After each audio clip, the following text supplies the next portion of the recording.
This video is just a huge transparent flex about how I save 100% of my income. What's up guys, my name's Avery. I originally started my channel back in January of 2021, and in February of 2021 I had my most popular video talking about how I saved 80% of my income.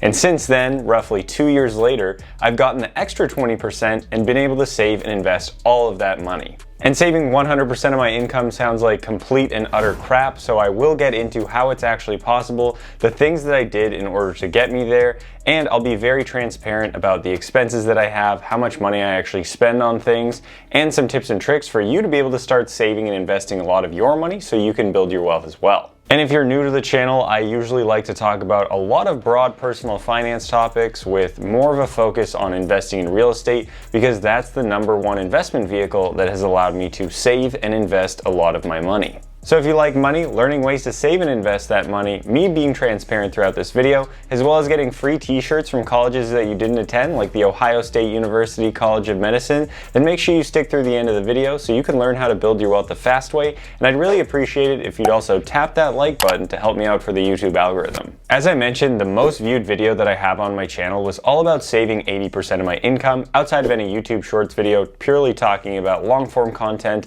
And so I decided to make a recap video of how I now save 100% of my income.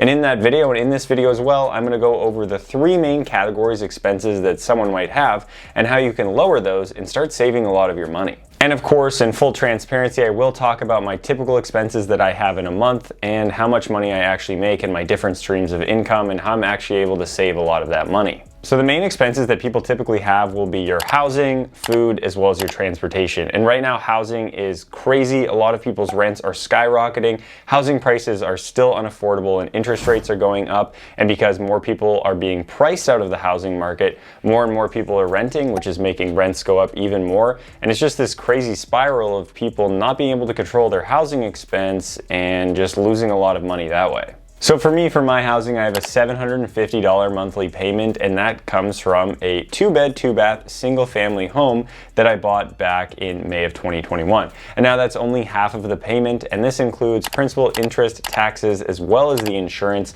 And the other half of the payment is paid for by my roommate or my girlfriend who also lives with me. And this is the first time that we've lived in a place where it was only just us. We've lived in places before with other roommates, but I will get into that. And so it's fairly inexpensive housing, and we're utilizing this property as a single family live-in flip, and we bought a really ugly house in a really awesome neighborhood, and then we've been doing some renovations along the way to fix it up and hopefully make some tax-free capital gains after living here for at least 2 years. And of course, I don't just have the mortgage payment, also have utilities, and that would come through water, electricity, as well as gas payments, and that'll come out to, let's just say, roughly $100 a month on average. And again, that's my 100, and then Mia has her own 100. I think it's actually quite a lot less than that, but just for numbers sake, that's an easy one in order to take into account what the cost of utilities are. So that's $850 every single month for my housing, as well as some random maintenance expenses here and there, but I'm going to add that into my extra budget that you'll see throughout me talking about my expenses.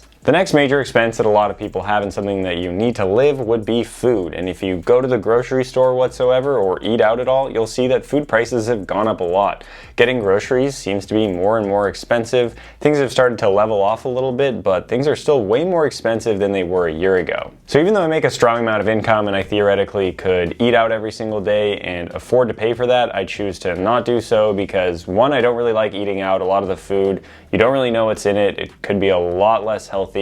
As well as I actually kind of enjoy cooking. It's something that Mia and I do together. So every single, usually on a Sunday, sometimes a Saturday, depending on what we're doing over the weekend, we'll go to the grocery store and get groceries. And this is, again, something that we split because we eat roughly the same amount of food.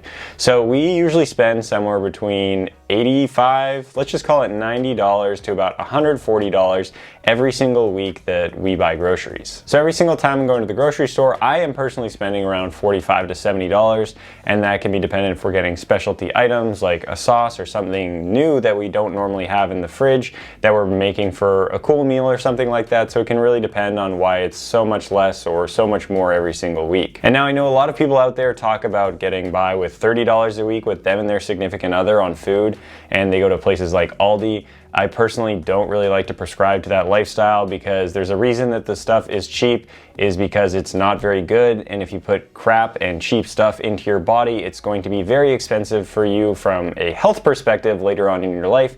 So I'd rather eat stuff that is high quality and better. And I'm not going to go to Whole Foods and buy organic stuff because I think that's just a huge marketing ploy, but I'm going to go to a reasonably placed grocery store like the one I live nearby. It's called Harris Teeter's, and buy good produce and good food that is healthy and will make me lead a good lifestyle and hopefully allow me to live for a long time. So with that, that's $350 a month. Plus, I also eat food that I'll get into in an entertainment budget that's outside of eating groceries, but typically Sunday through Friday night, I am going to be eating grocery food. Usually only eat out maybe once or 2 times a week. Also at the job that I have, they pay for lunches for us on Tuesday, which kind of ticks off that me eating out bucket and feeling like I don't have to be as stressed about making sure I have lunch for that day or having some different type of food that maybe I'm not able to cook. And the last major piece of most people's budget would be transportation. So I have a car, I also have a bike, but it would take me roughly an hour or so each way to bike to work, and it's on really unsafe roads.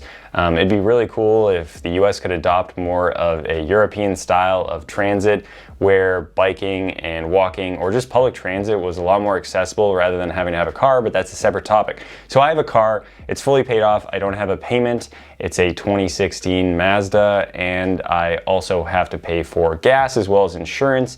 And what did I write down? That comes out to about $150 every single month with that gas and insurance payment. And lastly, like I mentioned, I don't get groceries for every single meal. I will still eat out and do fun things from time to time. So I put in roughly $500 a month for my entertainment expense, and that's $300 that I said for eating out, because sometimes it might be a fancy meal, sometimes it might be like a $10 or $15 meal. So it could range from $10 that I'm spending all the way up to, let's say, like 80 or 100 bucks for a meal, depending on how fancy we want to get or if I'm paying for all of it. So that's why I put 500 total for that, because the next 200 just put in alcohol. I don't really buy a lot of alcohol out or go to the bar all that often. Just sometimes you might be getting 1 or 2 drinks. So it could be a little bit more than that. So that total was right around $1,850 for my 3 main categories of expenses, also with that entertainment mixed in. And then because miscellaneous expenses happen all the time, and I mean all the time, I just threw in an extra $700-ish.